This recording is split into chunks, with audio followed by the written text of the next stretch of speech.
नमस्कार, मैं आरती बख्शी आप सभी का स्वागत करती हूँ राज्य शिक्षा शोध एवं परीक्षण परिषद बिहार पटना में। आज बच्चों हम क्लास 10th इकोनॉमिक्स विषय का चैप्टर 1 अर्थव्यवस्था एवं इसके विकास का इतिहास के बारे में चर्चा करेंगे।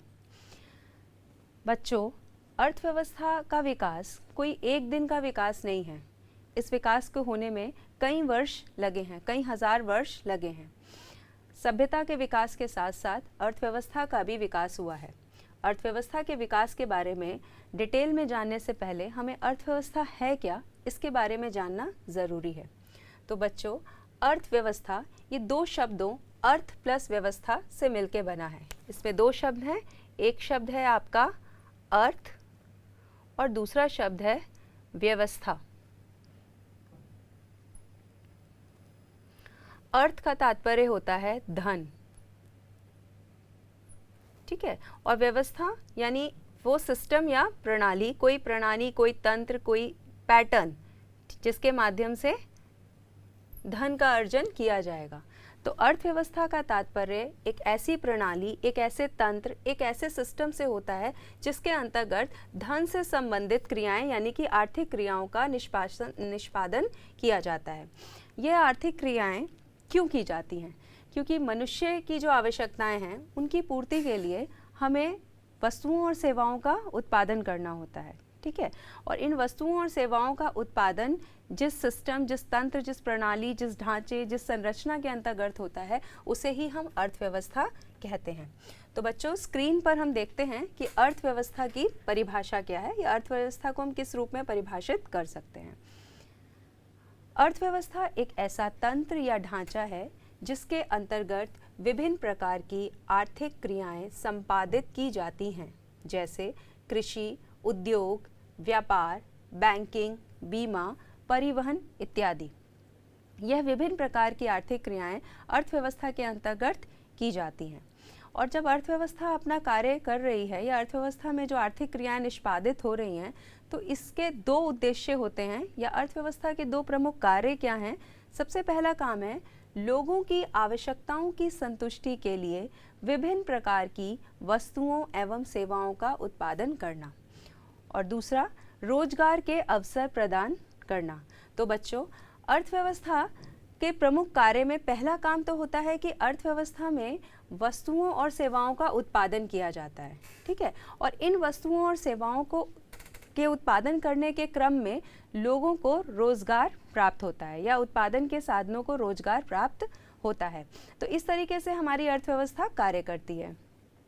अर्थव्यवस्था के बारे में अगर हम आगे बढ़ें तो अर्थव्यवस्था के ढांचे या संरचना की अगर हम बात करें कि अर्थव्यवस्था का स्ट्रक्चर कैसा होता है, तो इसमें हम तीन क्षेत्रों की बात करते हैं: प्राथमिक क्षेत्र, द्वितीय क्षेत्र और तृतीय क्षेत्र। तो अभी बच्चों हम इन तीनों के बारे में डिटेल में चर्चा करेंगे। उससे पहले हम स्क्रीन पर इसके विषय में एक ब्रीफ स्टडी कर लेते हैं। अर्थव्यवस्था को तीन सेक्टर में बांट दिया हमने। प्राथमिक क्षेत्र, जिसे कृषि क्षेत्र के नाम से भी जाना जाता है, और कृषि क्षेत्र में किस तरह की सेवाएं या किस तरह की एक्टिविटीज़ या आर्थिक क्रियाओं को शामिल करते हैं, उसके कुछ एग्जाम्पल हैं, जैसे फार्मिंग या कृषि को, पशुपालन को, वन को, मछली पालन को। और नीचे पिक्चर में आप देख रहे हैं कि इस तरह की जितनी भी एक्टिविटीज़ हैं वो सारी की सारी जो बेसिकली आपकी रॉ मटेरियल या कच्चा माल से संबंधित होती हैं, वो सभी क्रियाएं आपकी प्राथमिक क्षेत्र के अंतर्गत आती हैं। उसके बाद बात करते हैं हम दूसरे क्षेत्र की, जिसे द्वितीय क्षेत्र के नाम से जानते हैं। यह द्वितीय क्षेत्र को हम औद्योगिक क्षेत्र भी कहते हैं, या विनिर्माण सेक्टर के नाम से भी इसको जाना जाता है। इसमें रॉ मटेरियल का इस्तेमाल या कच्चा माल का इस्तेमाल करके नए प्रोडक्ट बनाए जाते हैं, ठीक है। तो इस क्षेत्र के अंतर्गत हम किस तरह की आर्थिक क्रियाओं को शामिल करते हैं, जैसे उद्योग को, निर्माण को, गैस और बिजली के उत्पादन को, ठीक है। नीचे पिक्चर भी आप देख रहे हैं बच्चों, इसमें इंडस्ट्रीज़ की पिक्चर्स हैं, माइनिंग की पिक्चर है। माइनिंग यानी खनन, उसमें उत्खनन जो किया जाता है, ज़मीन के नीचे से जो प्रोडक्ट्स निकाले जाते हैं, जो खनिज पदार्थ निकाले जाते हैं, उसको भी हम द्वितीय क्षेत्र में शामिल करते हैं, उसके खनन को। उसके बाद अगर हम तृतीय क्षेत्र की बात करें तो इसे हम सेवा क्षेत्र के नाम से भी जानते हैं। सेवा क्षेत्र जो है ये प्राथमिक और द्वितीयक क्षेत्र को सेवाएं उपलब्ध कराता है। ठीक है, तो ये किस तरह की सेवाएं होती हैं, जैसे बैंकिंग की सेवा, परिवहन की सेवा, संचार, व्यापार, आपका होटल्स, पर्यटन, ये सब चीज़ें इसमें आती हैं। नीचे आप पिक्चर भी आपने देखी, तो इसको देखने के बाद होपफुली आप लोगों को ये समझ में आ गया है कि प्राथमिक क्षेत्र क्या है, द्वितीयक क्षेत्र क्या है और तृतीयक क्षेत्र क्या है। बच्चों, अक्सर एग्ज़ाम के दौरान इस तरह के प्रश्न पूछे जाते हैं कि प्राथमिक क्षेत्र को अन्य किस नाम से पुकारा जाता है।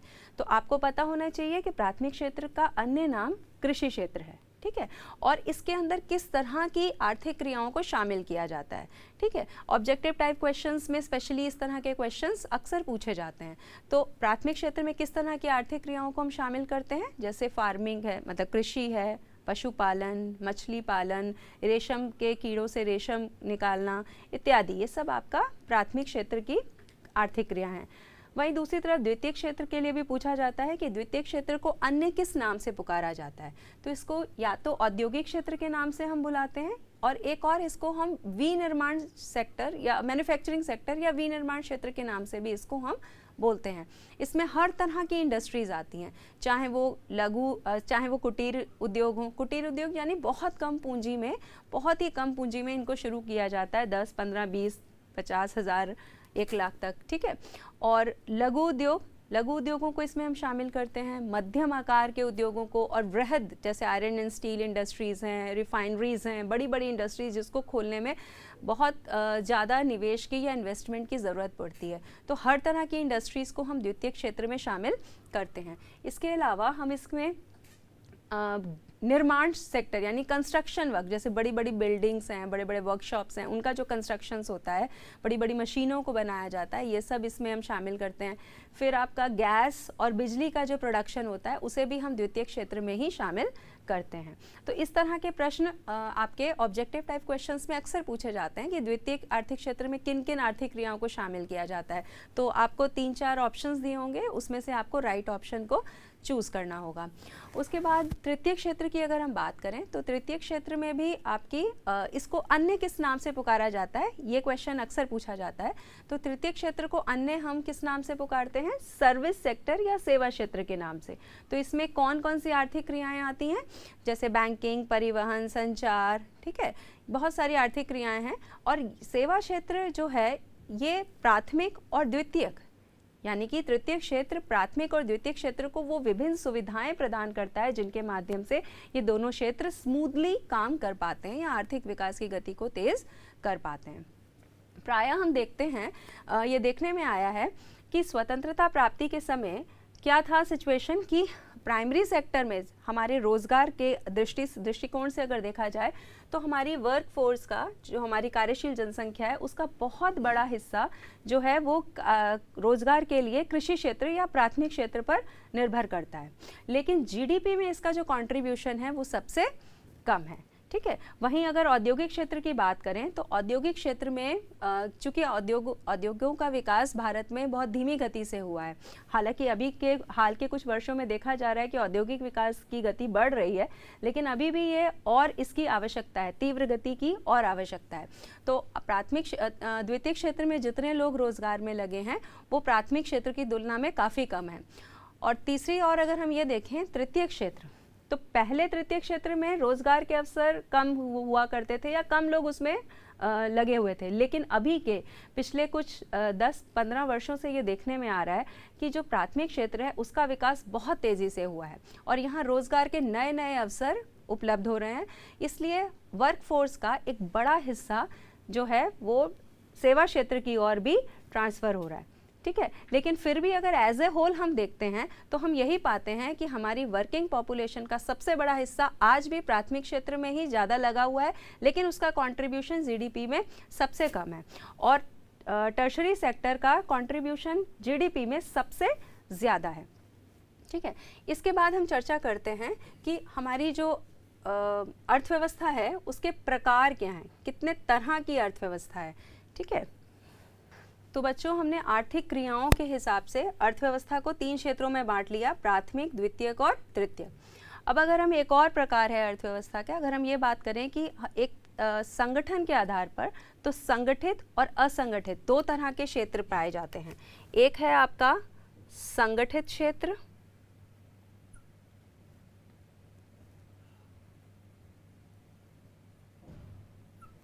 और दूसरा है असंगठित क्षेत्र। सबसे पहले हम चर्चा करेंगे संगठित क्षेत्र के बारे में। संगठित क्षेत्र जैसा कि नाम से ही क्लियर है कि ये संगठित रूप से है, ठीक है। ये सरकार इस संगठित क्षेत्र के अंतर्गत जितने भी आर्थिक क्रियाएं की जाती हैं उनका रजिस्ट्रेशन सरकार के पास किया हुआ होता है। ये सरकार के द्वारा निर्धारित नियम, कानून, रूल्स एंड रेगुलेशंस के अकॉर्डिंग काम करते हैं। इस पे factory act, minimum wage act जो है, न्यूनतम मजदूरी अधिनियम, ये सब इस पे कारगर होते हैं और इन नियमों को लेके ही यहाँ पर आर्थिक क्रियाएं संपादित की जाती हैं। जैसे कि किसी भी कोई भी आपका सरकारी स्कूल में जो टीचर हैं या कहीं डॉक्टर हैं, किसी हॉस्पिटल में, एक प्राइवेट हॉस्पिटल भी हो, चाहे कोई प्राइवेट बैंक है, वहाँ पर काम करने वाले लोग, तो ये सब किसी ना किसी सिस्टम्स के अकॉर्डिंग चल रहे हैं। तो ये संगठित क्षेत्र में ये इस तरह के कार्य को हम संगठित क्षेत्र कहते हैं और इसमें जो भी लोग रोजगार में लगे होते हैं उनके नियमित काम के घंटे होते हैं, है ना, उनको सवेतन छुट्टी भी मिलती है। इसके अलावा उनके लिए स्वच्छ वातावरण रहता है ना, जिसके अंतर्गत वो हेल्दी एटमॉस्फेयर में अपना कार्य कर सके। वहीं दूसरी ओर असंगठित क्षेत्र की अगर हम बात करें तो असंगठित क्षेत्र ये भी नाम से क्लियर है कि असंगठित है, अनऑर्गेनाइज सेक्टर है। तो ये सेक्टर जो है वो इसके लिए भी हालांकि कुछ रूल्स बने हुए हैं, लेकिन अनिवार्य रूप से इन रूल्स को फॉलो किया ही जाए ये आवश्यक नहीं है। तो यहाँ पे जो भी लोग काम करते हैं वो लोग का कहीं रजिस्ट्रेशन नहीं होता है, ठीक है। इनके लिए इनके काम की जो दशाएं हैं वो कोई फिक्स्ड नहीं होती हैं, ये किसी एक्ट के अकॉर्डिंग काम नहीं करते हैं। जो इसके ओनर होते हैं असंगठित क्षेत्र में, वो मनमानी करते हैं, अपने हिसाब से काम लेते हैं श्रमिकों से, ठीक है। तो असंगठित क्षेत्र में किस तरीके के काम धंधे को हम शामिल कर सकते हैं, जैसे किसी भी प्राइवेट किसी ने छोटी मोटी ग्रॉसरी की कोई दुकान खोली है, वहाँ पे काम करने के लिए किसी आदमी को बैठा लिया, कोई छोटा मोटा पार्लर है, वहाँ पे काम करने के लिए कोई हेल्पर रख ली, जिससे काफ़ी ज़्यादा घंटे काम करवाया जाता है लेकिन उसको वेतन बहुत कम दिया जाता है, ठीक है। ऐसे ही छोटे मोटे कंस्ट्रक्शन साइट पे लेबर्स को काम दे दिया, जो कि फिक्स्ड जो मजदूरी दर है उससे कम उनको मजदूरी देना, ये सब असंगठित क्षेत्र के कुछ कॉमन समस्याएं हैं। तो संगठन के हिसाब से अर्थव्यवस्था हमारी दो क्षेत्रों में आ जाती है, संगठित क्षेत्र और असंगठित क्षेत्र। अब हमें मतलब कि सरकार को यह देखना चाहिए कि संगठित क्षेत्र का जो प्रसार हो वो ज़्यादा होना चाहिए बनिस्बत असंगठित क्षेत्र के, और यदि असंगठित क्षेत्र हैं भी तो उनको भी नियम, कायदे और कानून के दायरे में लाया जाए ताकि उसमें कार्य करने वाले लोगों का शोषण कम से कम हो। संगठन के बाद अगर हम आर्थिक क्रियाओं को स्वामित्व के आधार पर अगर बांटें तो दो तरह से हम उसे बांट सकते हैं। एक तो निजी क्षेत्र और दूसरा है सार्वजनिक क्षेत्र, ठीक है।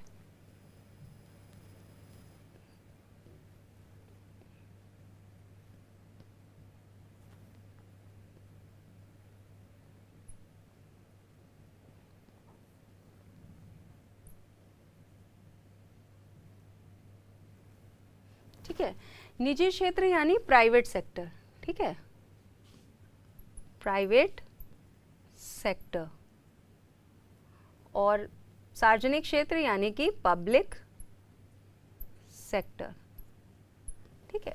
निजी क्षेत्र में उत्पादन के साधनों पर निजी व्यक्तियों का ही स्वामित्व होता है, ठीक है। जैसे कि प्राइवेट स्कूल्स हैं, प्राइवेट हॉस्पिटल्स हैं, प्राइवेट इंटरप्राइजेस हैं, प्राइवेट कोई उपक्रम है, किसी ने छोटा मोटा अपना उद्योग स्टार्ट किया है प्राइवेट, ठीक है, तो वो निजी क्षेत्र हुआ। तो ये निजी क्षेत्र भी सरकार द्वारा स्थापित नियम और कानून या कायदों के हिसाब से कार्य करते हैं। दूसरी ओर सार्वजनिक क्षेत्र की अगर हम बात करें तो इसमें जो आर्थिक जो उत्पादन के जितने भी साधन हैं उस पर सरकार का स्वामित्व होता है। तो सरकारी उपक्रम की बात हम यहाँ कर रहे हैं, जैसे गवर्नमेंट स्कूल्स हैं, गवर्नमेंट हॉस्पिटल्स हैं, गवर्नमेंट एंटरप्राइजेस हैं, एक्सेट्रा। तो इस तरीके से हमने अर्थव्यवस्था के विभिन्न क्षेत्रों के बारे में जाना। अब हम चर्चा करेंगे अर्थव्यवस्था के प्रकार की। तो अर्थव्यवस्था के प्रकार की अगर हम बात करें तो हम 3 प्रकार की अर्थव्यवस्था की चर्चा करेंगे। पहला है अर्थव्यवस्था के प्रकार। तो सबसे पहला है हमारा पूंजीवादी अर्थव्यवस्था।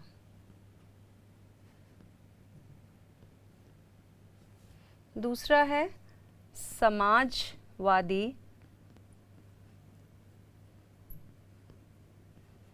अर्थव्यवस्था। और तीसरा प्रकार है मिश्रित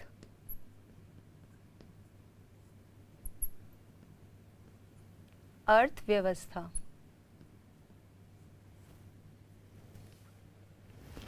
अब हम इन तीनों ही अर्थव्यवस्थाओं के बारे में डिटेल में देखेंगे। पूंजीवादी अर्थव्यवस्था कैसी अर्थव्यवस्था होती है? इस अर्थव्यवस्था में सबसे पहले उत्पत्ति के साधनों पर निजी स्वामित्व होता है।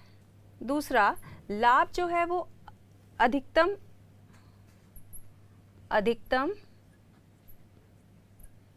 लाभ अर्जन, जो उत्पादन है वो अधिकतम लाभ अर्जन करने के उद्देश्य से किया जाता है। प्रॉफिट मैक्सिमाइजेशन, किस तरीके से कम लागत पर ज़्यादा उत्पादन किया जाए। और तीसरा, इसका महत्वपूर्ण विशेषता ये है कि इसमें कीमत तंत्र के आधार पर आर्थिक निर्णय लिए जाते हैं। जो आर्थिक निर्णय हैं वो किसके आधार पर लिए जाते हैं? कीमत तंत्र के। कीमत तंत्र का अभिप्राय हुआ कि इसमें बाजार अर्थव्यवस्था होती है। बाजार में कीमत का निर्धारण होता है मांग और पूर्ति की शक्तियों के द्वारा। सरकार का किसी तरीके का आर्थिक गतिविधियों में हस्तक्षेप नहीं होता। तो इस तरह की जो अर्थव्यवस्था होती है जिसमें ये तीनों विशेषताएं पाई जाती हैं, उसे हम पूंजीवादी अर्थव्यवस्था कहते हैं। पूंजीवादी अर्थव्यवस्था कि जो उसके अवगुण हैं, गुण तो ये है कि उसमें तेज़ी से विकास होता है, लाभ ज़्यादा होता है, जीडीपी तेज़ी से बढ़ता है, देश का डेवलपमेंट तेज़ी से होता है। लेकिन अगर इसके नुकसान की बात करें तो हम ये देखते हैं कि चूंकि अधिकतम लाभ अर्जित करना उद्देश्य होता है, इस वजह से शोषण अधिक किया जाता है। ठीक है, तो अगर इसकी हम हानि की बात करें तो इसकी हानि ये है कि श्रमिकों का शोषण होता है। ठीक है, श्रमिकों का शोषण किया जाता है। तो श्रमिकों का ये जो शोषण होता है, क्यों ये शोषण किया जाता है? कि लागत को कम किया जा सके और लाभ को बढ़ाया जा सके। ठीक है, ये उद्देश्य होता है। और इस उद्देश्य के लिए श्रमिकों से बहुत ज़्यादा देर, बहुत घंटों उनसे काम लिया जाता है। तो बहुत पहले मतलब प्रथम विश्व युद्ध से पहले की बात बता रहे हैं, उस समय तक अर्थव्यवस्था में ज़्यादातर पूंजीवादी अर्थव्यवस्था का ही बोलबाला था। ठीक है, यूरोप में, अमेरिका, सब जगह पर पूंजीवादी अर्थव्यवस्था का बोलबाला था। बहुत सारे देश जैसे ब्रिटेन है, वो तो इस अर्थव्यवस्था के चलते बहुत सारे गरीब देशों को या छोटे देशों को जो आर्थिक रूप से कमज़ोर थे, उन्हें अपना उपनिवेश बना के उन्होंने रखा हुआ था। भारत उसमें से एक था। एशिया और अफ्रीका, एशिया और अफ्रीका के बहुत सारे ऐसे छोटे छोटे देश थे जो आर्थिक रूप से कमज़ोर थे। उन्हें ब्रिटिशर्स ने या ब्रिटेन ने अपना उपनिवेश बना के रखा हुआ था। भारत भी ब्रिटेन का उपनिवेश रह चुका है, उसके बारे में हम सभी जानते हैं। लगभग 200 वर्षों तक ब्रिटिशर्स ने हम पर शासन किया और हमारी अर्थव्यवस्था को आर्थिक रूप से एकदम पिछाड़ दिया, है ना। बहुत पिछड़ी स्थिति में हम थे जब वो हमें आज़ादी मिली। तो इस तरीके से शोषण करना पूंजीवादी अर्थव्यवस्था का प्रमुख उद्देश्य है। इसीलिए आप लोगों ने हिस्ट्री में भी देखा होगा कि इसी की वजह से आपका बहुत सारी क्रांतियां हुई। फ्रांस की क्रांति हुई, मार्क्सिज्म आया, कार्ल मार्क्स ने विरोध किया। ठीक है, और फिर इसके ऑल्टरनेटिव के रूप में समाजवादी अर्थव्यवस्था हम लोगों के सामने आई। समाजवादी अर्थव्यवस्था की विशेषताओं की अगर हम बात करें तो सबसे पहले पूंजीवादी में निजी स्वामित्व होता है, तो इसमें क्या होता है, आपका सार्वजनिक स्वामित्व होता है। उत्पादन के साधनों पर सार्वजनिक स्वामित्व। ठीक है, यानी साधनों पर सरकार का या पूरे समाज का स्वामित्व या ओनरशिप होती है, किसी एक व्यक्ति विशेष का संसाधन नहीं होते हैं। फिर दूसरा, जहां पूंजीवादी अर्थव्यवस्था में अधिकतम लाभ अर्जित करना उद्देश्य है, वहीं समाजवादी अर्थव्यवस्था में अधिकतम लोक कल्याण, अधिकतम लोक कल्याण। ठीक है, पब्लिक वेलफेयर को किस तरीके से ज़्यादा किया जाए, ये उद्देश्य रहता है। ठीक है, तीसरा, अब इस अर्थव्यवस्था में, पूंजीवादी अर्थव्यवस्था में तो आर्थिक निर्णय जो है वो कीमत तंत्र के आधार पे लिए जाते हैं, यहाँ बाजार अर्थव्यवस्था होती है। तो फिर समाजवादी अर्थव्यवस्था में कैसे आर्थिक निर्णय लिए जाएंगे? तो इसके लिए आर्थिक नियोजन का सहारा लिया जाता है, या इकोनॉमिक प्लानिंग। ठीक है, आर्थिक नियोजन। जैसे कि भारत में प्लानिंग कमीशन, योजना आयोग 15 मार्च 1950 को बनाया गया था। यह आर्थिक नियोजन किया करता था, लेकिन 1 जनवरी 2015 से इस आयोग को भंग कर दिया गया और इसके जगह पे नीति आयोग आ गया। तो किसी भी एक प्लानिंग अथॉरिटी के द्वारा देश में आर्थिक गतिविधियों का नियोजन किया जाता है या उनकी प्लानिंग की जाती है और उसके आधार पर आर्थिक गतिविधियां संपादित की जाती हैं। तो समाजवादी अर्थव्यवस्था ने पूंजीवादी अर्थव्यवस्था के ऑल्टरनेटिव या वैकल्पिक, उसके एक विकल्प के रूप में समाज में अपना महत्वपूर्ण स्थान बनाया। यूएसएसआर, रशिया इसका समर्थन करता था, चाइना इसका समर्थन करता था। ठीक है, और बहुत सारे ऐसे देश जो कि पूंजीवादी अर्थव्यवस्था से ग्रसित थे या उसके नुकसान को उन्होंने झेला था, वो समाजवादी अर्थव्यवस्था की तरफ उनका झुकाव बढ़ता गया। लेकिन समाजवादी अर्थव्यवस्था की हानि क्या है कि इसमें चूंकि सार्वजनिक स्वामित्व होता है, इसीलिए किसी भी एक व्यक्ति विशेष की जवाबदेही नहीं होती है, जिस वजह से जो आर्थिक विकास की गति है वो थोड़ी शिथिल हो जाती है। ठीक है, तो फिर सोचा गया कि ऐसा कौन सी अर्थव्यवस्था को अपनाया जाए जो इन दोनों के हानियों को छोड़ दे और इन दोनों के लाभ को ले ले। तो इसके लिए एक नई अर्थव्यवस्था, मिश्रित अर्थव्यवस्था आई। तो मिश्रित अर्थव्यवस्था, चूंकि नाम से ही क्लियर है, मिश्रण है ये, तो किस चीज़ का मिश्रण है? पूंजीवादी अर्थव्यवस्था और समाजवादी अर्थव्यवस्था दोनों का। तो इसका मतलब मिश्रित अर्थव्यवस्था में निजी उत्पादन के साधनों पे निजी और सार्वजनिक दोनों तरह का स्वामित्व होता है, यानी कि पब्लिक सेक्टर भी अपना काम करता है और प्राइवेट सेक्टर भी, दोनों ही सेक्टर्स का सह अस्तित्व होता है। ठीक है, निजी एवं सार्वजनिक क्षेत्र का सह अस्तित्व, दोनों सेक्टर मिलके आर्थिक क्रियाओं को संपादित करते हैं। वहीं उत्पादन का उद्देश्य लाभ कमाना भी होता है और उसके साथ साथ लोक कल्याण। ठीक है, तो अधिकतम लाभ अर्जन एवं लोक कल्याण दोनों ही आर्थिक गतिविधियों या उत्पादन का उद्देश्य दोनों ही होते हैं। लाभ अर्जित करना, अब किस तरीके से अपने प्रॉफिट को मैक्सिमम किया जाए, ये भी एक उद्देश्य होता है। इसके साथ साथ लोक कल्याण कैसे ज़्यादा से ज़्यादा हो, ये भी उद्देश्य होता है।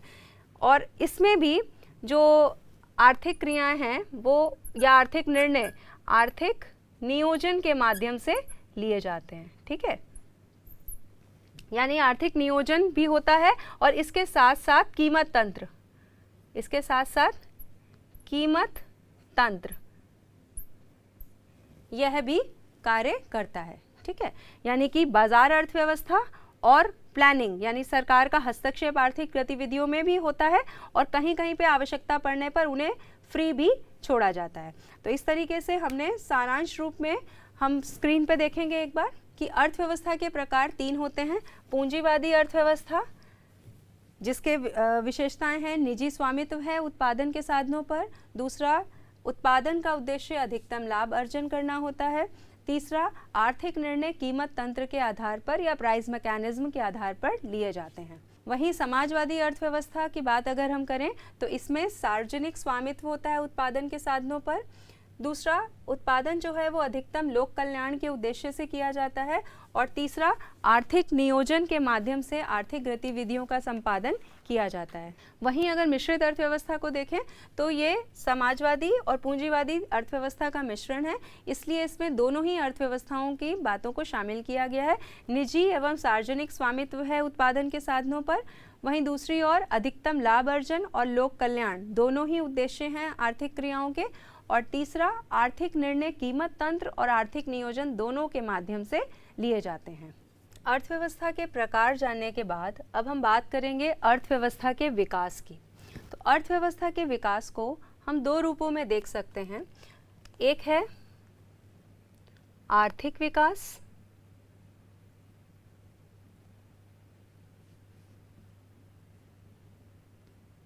और दूसरा है मौद्रिक विकास।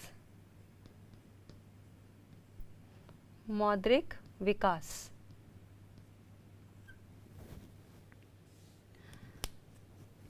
आर्थिक विकास किसी भी देश की, इसको आर्थिक विकास की परिभाषा के लिए हम एक स्क्रीन पर एक बार देखते हैं। आर्थिक विकास जो है वो आवश्यक रूप से परिवर्तन की प्रक्रिया है। इससे अर्थव्यवस्था के ढांचे में परिवर्तन होते हैं। इसका मुख्य उद्देश्य अर्थव्यवस्था के समस्त क्षेत्र में उत्पादकता का ऊंचा स्तर प्राप्त कर लेना होता है। इसके लिए विकास प्रक्रिया को निरंतर गतिशील रहना पड़ता है या निरंतर गतिशील रखना होता है। आर्थिक विकास किसी एक दिन में होने वाला विकास नहीं है। आर्थिक विकास होने में कई हजारों वर्ष लगते हैं। आर्थिक विकास और आर्थिक वृद्धि दो शब्द ऐसे हैं जो प्रायः देखने में एक दूसरे के पर्यायवाची लगते हैं। हालांकि शाब्दिक रूप से देखा जाए तो दोनों में बहुत ज़्यादा अंतर नहीं है, लेकिन आर्थिक विकास एक वृहद धारणा है जिसके अंतर्गत आर्थिक वृद्धि को शामिल किया जाता है। आर्थिक विकास की अगर हम प्रायः ये देखते हैं कि जो जिन देशों की राष्ट्रीय आय ज़्यादा होती है ना, या जीडीपी ज़्यादा होता है, वह देश उतना ही अधिक आर्थिक रूप से विकसित माना जाता है। और जिस देश की जीडीपी या राष्ट्रीय आय कम होती है उसे कम समृद्धशाली या फिर आर्थिक रूप से कम विकसित माना जाता है। भारत एक विकासशील अर्थव्यवस्था है जो विकास की ओर तेज़ी से बढ़ रही है। वहीं अगर मौद्रिक विकास की बात करें तो मौद्रिक विकास जो है वो मुद्रा के विकास से संबंधित है कि मुद्रा का जन्म कैसे हुआ। पहले वस्तु विनिमय प्रणाली थी, उससे हम कैसे मुद्रा का जन्म हुआ, मुद्रा से हम बढ़ते बढ़ते आज जो हम कैशलेस इकॉनमी में पहुंच गए हैं, इस चरण को हम मौद्रिक विकास के अंतर्गत देखेंगे। इसकी चर्चा हम बाद में करेंगे, अभी हम आर्थिक विकास की बात कर रहे हैं। तो आर्थिक विकास क्या है ये बच्चों आपको समझ में आ गया। आर्थिक विकास के साथ साथ एक और टर्म है जिसे हम समावेशी विकास या इंक्लूसिव ग्रोथ के नाम से भी जानते हैं। समावेशी विकास क्या है? आर्थिक विकास की जिस प्रक्रिया से सभी वर्गों का जीवन स्तर ऊंचा हो तथा समाज का कोई भी वर्ग विकास के लाभ से अछूता नहीं रहे, ऐसे ही विकास की क्रिया को समावेशी विकास कहा जाता है। यानी कि इंक्लूसिव ग्रोथ वह ग्रोथ है जिसमें समाज के हर तबके को साथ लेके चला जाता है। इसमें समाज के हर व्यक्ति के ग्रोथ की बात की जाती है ताकि कोई भी वर्ग पिछड़ा ना रह सके। वहीं दूसरी ओर सतत विकास या धारणीय विकास की बात अगर हम करें तो यह विकास की वह प्रक्रिया है जिसमें वर्तमान की आवश्यकता बिना भावी पीढ़ी की क्षमता या योग्यताओं से समझौता किए पूरे की जाती हैं। यानी कि विकास की वह प्रक्रिया जो कंटिन्यूअस हो, है ना, जो सतत हो, जो लगातार या निरंतर होती रहे। इसमें भावी पीढ़ी की जो क्षमता है या उसकी जो योग्यता है उसको हानि पहुंचाए बिना हमें वर्तमान में विकास करना है।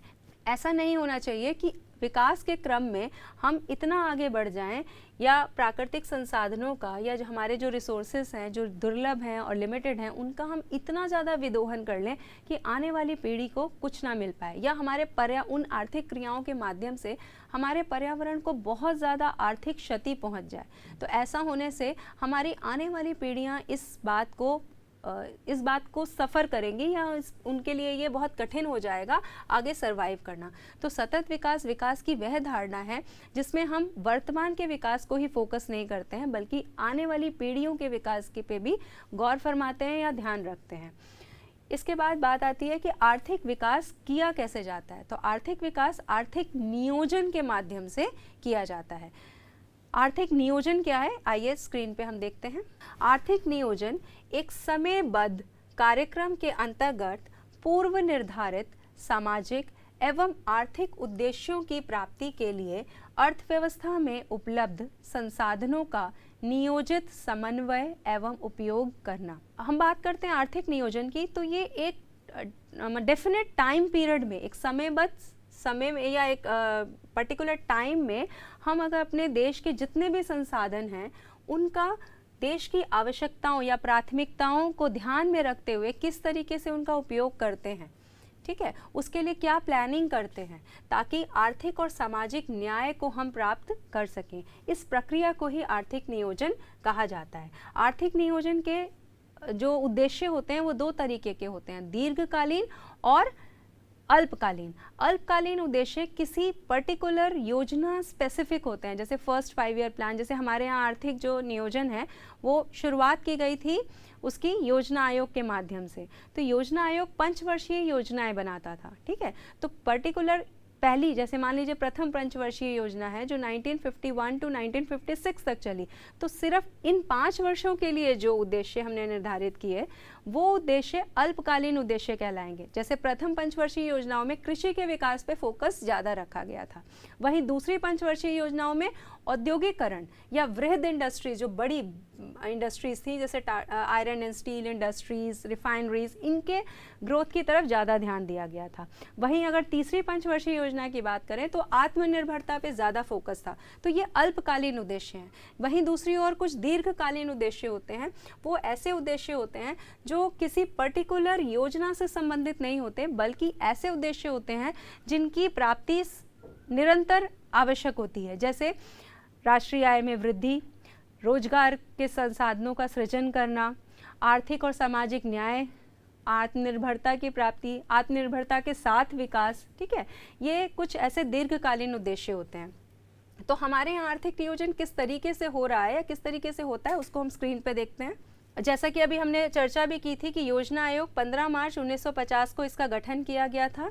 इसके जो अध्यक्ष हैं वो देश के प्रधानमंत्री होते थे, पदेन अध्यक्ष होते थे, और पंचवर्षीय योजनाएं बनाता था। इसने 12 पंचवर्षीय योजनाएं बनाई हैं जो 2017 तक चली हैं।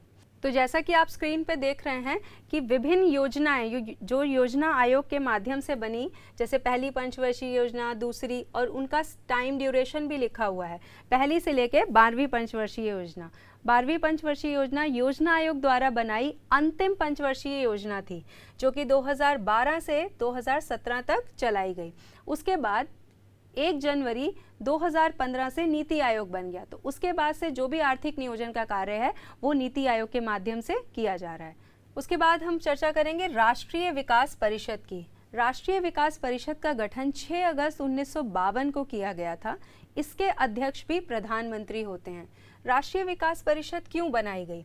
क्योंकि योजना आयोग जो था वो एक केंद्रीय संस्थान था, ठीक है। तो उसमें राज्यों की भी हिस्सेदारी हो, राज्यों और केंद्र शासित प्रदेशों की भी भागीदारी हो, उनका कोऑर्डिनेशन हो, उनका समन्वय हो। इस दृष्टि से राष्ट्रीय विकास परिषद की स्थापना 6 अगस्त 1952 में की गई, जिसके सदस्य सभी राज्यों के मुख्यमंत्री होते हैं और ये राज्य सरकारों एवं योजना आयोग के बीच तालमेल या समन्वय बनाने का कार्य करती है। और अंतिम अनुमोदन, जो भी 5 ईयर प्लान योजना आयोग द्वारा बनता है, उसको अंतिम अनुमोदन एनडीसी या राष्ट्रीय विकास परिषद या नेशनल डेवलपमेंट काउंसिल के द्वारा ही प्राप्त होता था। नीति आयोग का गठन 1 जनवरी 2015 को किया गया। इसके अध्यक्ष हमारे देश के प्रधानमंत्री होते हैं और वर्तमान में ये एक आर्थिक जितनी भी हमारे देश की जो आर्थिक नीतियां हैं उनका निर्माण इसी आयोग के माध्यम से किया जा रहा है। तो बच्चों, आज हमने क्या क्या पढ़ा? अर्थव्यवस्था के अर्थ को जाना, अर्थव्यवस्था के विभिन्न क्षेत्रों के बारे में जाना, इसके साथ साथ अर्थव्यवस्था के प्रकार के बारे में हमने चर्चा की। इसके बाद हमने अर्थव्यवस्था के विकास में आर्थिक विकास पर चर्चा की कि आर्थिक विकास क्या है और ये किस माध्यम से होता है। इसके साथ साथ हमने समावेशी विकास और सतत विकास के बारे में भी जाना। इसके आगे मौद्रिक विकास के बारे में चर्चा हम अगली कक्षा में करेंगे। तब तक के लिए धन्यवाद।